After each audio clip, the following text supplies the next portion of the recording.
पैसे में उसे बेचना चालू करता है, इस बात से बिल्कुल अनजान कि यही भुजिया एक दिन हजारों करोड़ों के बिजनेस एम्पायर की नींव बनेगी और एक दिन पूरी दुनिया में बिकने वाले लाखों भुजिया पैकेट्स में उसका नाम हल्दीराम प्रिंटेड होगा। ये कहानी है इंडिया के सबसे बड़े स्नैकिंग ब्रांड हल्दीराम्स की। हल्दीराम का जन्म 1908 में बीकानेर में एक गरीब परिवार में हुआ था। उनके ग्रैंडफादर भुजिया बाजार में अपनी छोटी सी शॉप में भुजिया बेचते थे और बचपन से ही हल्दीराम को भुजिया में बहुत इंटरेस्ट था। इसीलिए सिर्फ 12 साल की उम्र में उन्होंने हर दिन घंटों मेहनत करके भुजिया मेकिंग प्रोसेस को मास्टर कर लिया और बहुत जल्द अपने ग्रैंडफादर की शॉप में रेगुलरली बैठने लगे। लेकिन वो अपने ग्रैंडफादर की तरह भुजिया से केवल कुछ एक्स्ट्रा पैसे कमाकर सेटिस्फाइड नहीं थे, वो अपने बिजनेस को बढ़ाना चाहते थे। हल्दीराम जो भुजिया बेच रहे थे वो बेसन से बनती थी, लेकिन उन्होंने देखा कि राजस्थान के लोगों को मोठ की दाल बहुत पसंद है। वहाँ के लोग कई डिशेस में मोठ की दाल यूज करते थे, इसीलिए हल्दीराम ने भी अपनी भुजिया को बेसन के साथ मोठ की दाल मिला के बनाना चालू कर दिया। उनकी ये नई भुजिया लोगों को काफी डिलीशियस लगी और एक इंस्टेंट हिट बन गई। लेकिन वो यहाँ नहीं रुके, उन्होंने रियलाइज किया कि उनकी अभी की भुजिया काफी मोटी और सॉफ्ट है, लेकिन अगर वो इसे थिन और क्रिस्पी बना दे तो कस्टमर्स का ईटिंग एक्सपीरियंस काफी सेटिस्फाइंग बन जाएगा। इसे अंजाम देने के लिए उन्हें सबसे पहले अपने बैटर को पतला बनाना था और साथ में एक ऐसा मैश चाहिए था जिसके होल्स एक स्टैंडर्ड मैश से छोटे हों ताकि उसमें से पतली भुजिया बन सके। उन्होंने मार्केट में कई मैश मेकर्स के साथ लगकर एक परफेक्ट मैश बनवाया और अपने बैटर के कई आइटरेशंस भी ट्राई किए। फाइनली कई महीनों की एक्सपेरिमेंटेशन के बाद उन्होंने एक परफेक्टली थिन और क्रिस्पी भुजिया बना ली। इस नई भुजिया ने सेल्स को एक्सपोनेंशियली बढ़ा दिया। लेकिन हल्दीराम का इनोवेशन केवल भुजिया की रेसिपी तक लिमिटेड नहीं था। टर्न्स आउट कि हल्दीराम सीक्रेटली एक ब्रांडिंग जीनियस भी थे। मार्केट में ऐसी कई और दुकानें थी जो भुजिया बेचती थी, लेकिन हल्दीराम चाहते थे कि कस्टमर्स के दिमाग में उनकी भुजिया की इंपॉर्टेंस एक नॉर्मल भुजिया से कई गुना ज्यादा हो।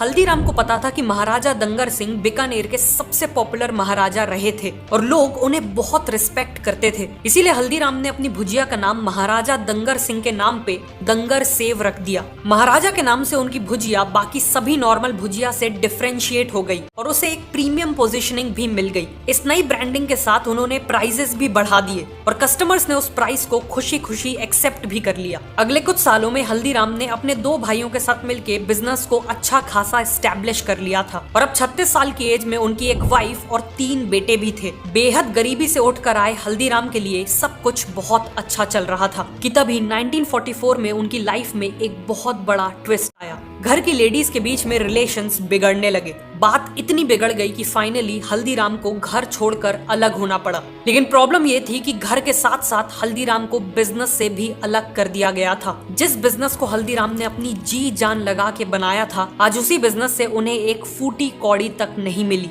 और वो रातों रात अपनी फैमिली के साथ सड़क पे आ गए। लेकिन जिम्मेदारियों के चलते उनके पास इमोशनल होने का कोई टाइम नहीं था। हल्दीराम ने जल्द से जल्द अपने आप को संभाला और काम ढूंढने लगे। एक दिन मार्केट में काम ढूंढते वक्त किसी ने उनका नाम पुकारा। जब हल्दीराम ने मुड़कर देखा तो पीछे उनका एक बचपन का दोस्त खड़ा था।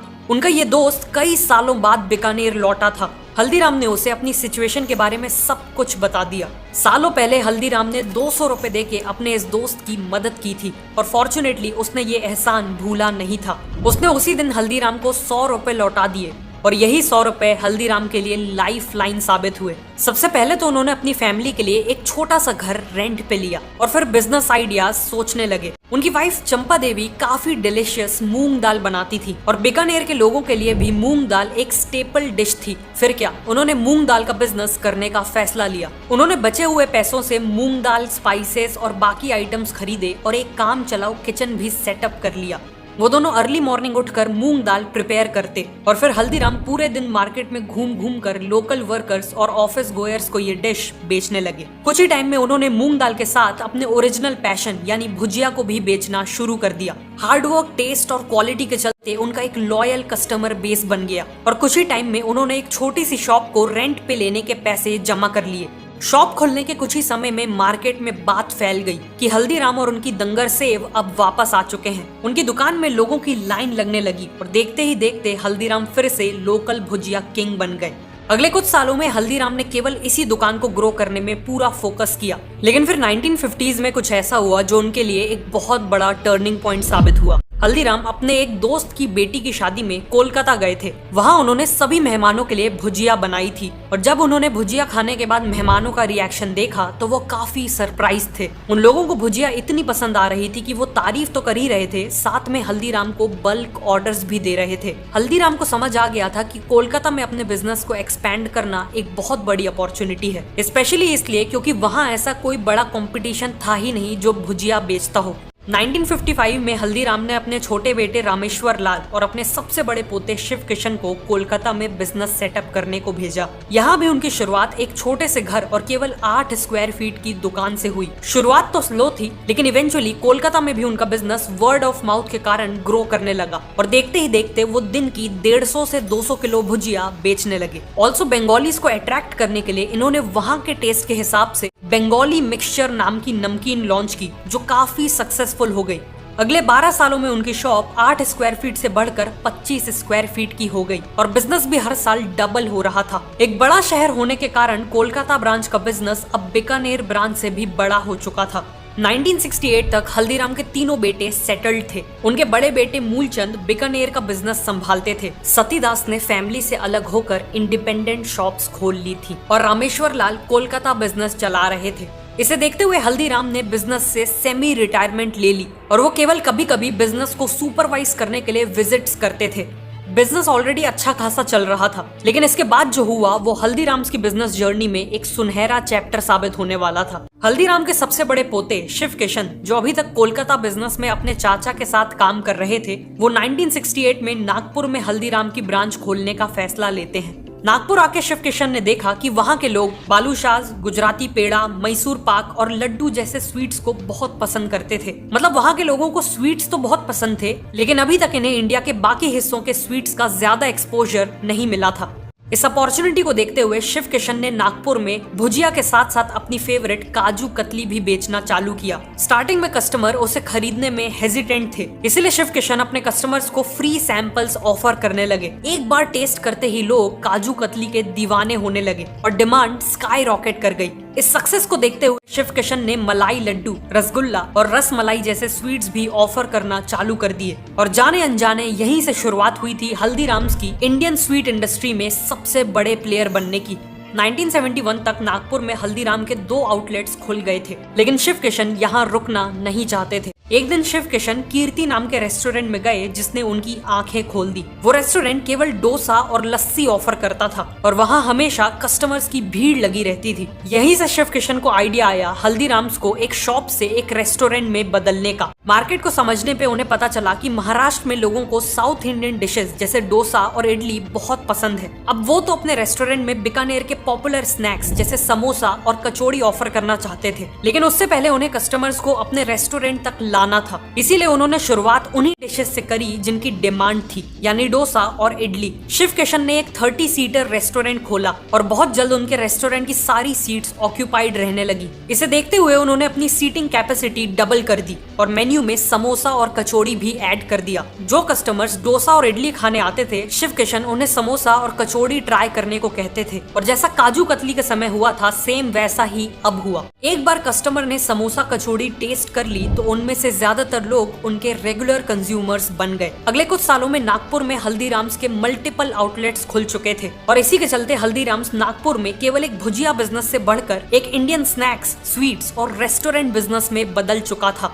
1975 में कोलकाता ब्रांच के रामेश्वर लाल फैमिली बिजनेस स्ट्रक्चर से अलग होके इंडिपेंडेंट हो जाते हैं। एक एग्रीमेंट होता है जिसके अकॉर्डिंग रामेश्वर लाल वेस्ट बंगाल से बाहर बिजनेस नहीं करेंगे और मूलचंद और उनके बेटे वेस्ट बंगाल में एंट्री नहीं लेंगे। इस समय तक हल्दीराम्स की नागपुर ब्रांच बहुत अच्छी चल रही थी, लेकिन शिव किशन के दिमाग में इससे भी बड़े प्लान। वो एक ऐसे शहर में एक्सपेंड करना चाहते थे जो हल्दीराम्स को एक नेशनल लेवल ब्रांड बना देने वाला था और वो शहर था भारत की राजधानी दिल्ली। दिल्ली में एक्सपैंड करने के लिए शिव किशन ने अपने छोटे भाई मनोहर लाल को चुना। मनोहर लाल तब तक बीकानेर बिजनेस में काम कर रहे थे और शिव किशन को उनमें बहुत पोटेंशियल दिख रहा था। 1982 में मनोहर लाल अपने छोटे भाई मधुसूदन के साथ दिल्ली आए और वहां देखा कि Chandni Chowk famous snacks vendor से भरा हुआ था। उन्होंने अपनी लाइफ में इतना कंपटीशन कभी नहीं देखा था। लेकिन अच्छी बात यह थी कि कंपटीशन के साथ साथ वहाँ डिमांड भी बहुत ज्यादा थी। मनोहर लाल ने शिव किशन की हेल्प से अपनी शॉप के लिए जगह खरीदी और 1983 में बिजनेस स्टार्ट कर दिया। अगले 1 साल तक दिन रात एक करके उन्होंने मार्केट में अपनी रेपुटेशन बिल्ड की और ब्रेक इवन करने लगे कि तभी उनके साथ एक बहुत बड़ी ट्रेजेडी हो गई। 1984 के भयानक एंटी सिख राइट्स ने दिल्ली को झुलसा दिया था और इसी दौरान मनोहर लाल की वर्कशॉप और घर भी जल गया। अगले 2 महीने तक हल्दीराम्स का दिल्ली का बिजनेस जीरो पे आ चुका था, लेकिन मनोहर लाल ने हार नहीं मानी। उन्होंने नागपुर और बीकानेर से फाइनेंशियल हेल्प ली और दिल्ली में एक नई 300 स्क्वायर फीट की वर्कशॉप एक्वायर की और बिजनेस को रीस्टार्ट किया। उन्होंने जो रेप्यूटेशन बिल्ड की थी वो बहुत काम आई और बिजनेस वापस पिकअप करने लगा। अगले कुछ सालों में उन्होंने न केवल अपनी करंट वर्कशॉप को एक्सपेंड किया बल्कि एक 2000 स्क्वायर फीट की नई फैक्ट्री भी स्टैब्लिश की और नए आउटलेट्स भी खोले।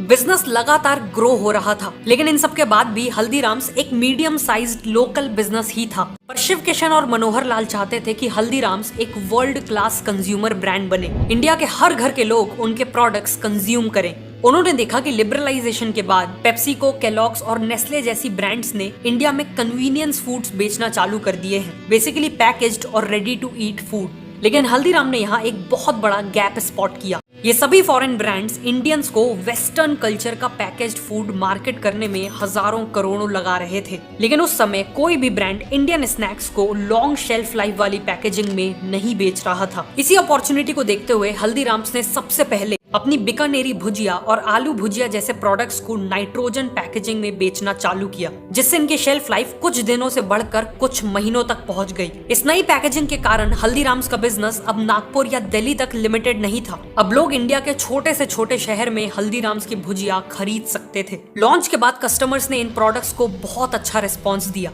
और इसीलिए हल्दीराम्स ने अपने फूड सेगमेंट में रसगुल्ला, सोन पापड़ी, पिकल्स, कचौड़ी और इवन भेल पूड़ी में डाइवर्सिफाई किया। देखते ही देखते हल्दीराम्स ने 400 से ज्यादा पैकेज्ड फूड आइटम्स बेचना चालू कर दिए। अलग अलग परचेजिंग पावर वाले कंज्यूमर्स को टारगेट करने के लिए इन्होंने अलग अलग पैक साइजेस में अपने प्रोडक्ट्स ऑफर किए। जैसे इनके कई प्रोडक्ट्स का छोटा पैक केवल 5 रुपए में मिल जाता है और बड़े पैक्स 200 रुपए प्लस तक जाते हैं। ऑल्सो इन्हें पता था कि स्नैक्स एक इम्पल्सिव परचेज होते हैं, इसलिए हल्दीराम्स ने कलर साइकोलॉजी का यूज करके अपनी पैकेजिंग को अट्रैक्टिव बनाया और फाइनली इंडिया के कोने कोने तक पहुंचने के लिए हल्दीराम्स ने 100 से ज्यादा डिस्ट्रीब्यूटर्स और लाखों रिटेलर्स को ऑन बोर्ड किया। इन्हीं स्ट्रैटेजीज के चलते आज इंडिया के ऑलमोस्ट हर घर में लोग हल्दीराम के स्नैक्स खाते हैं और इवन यूएस, सिंगापुर और यूके जैसे 80 से ज्यादा देशों में Haldiram's one of the most popular Indian snacks brand है।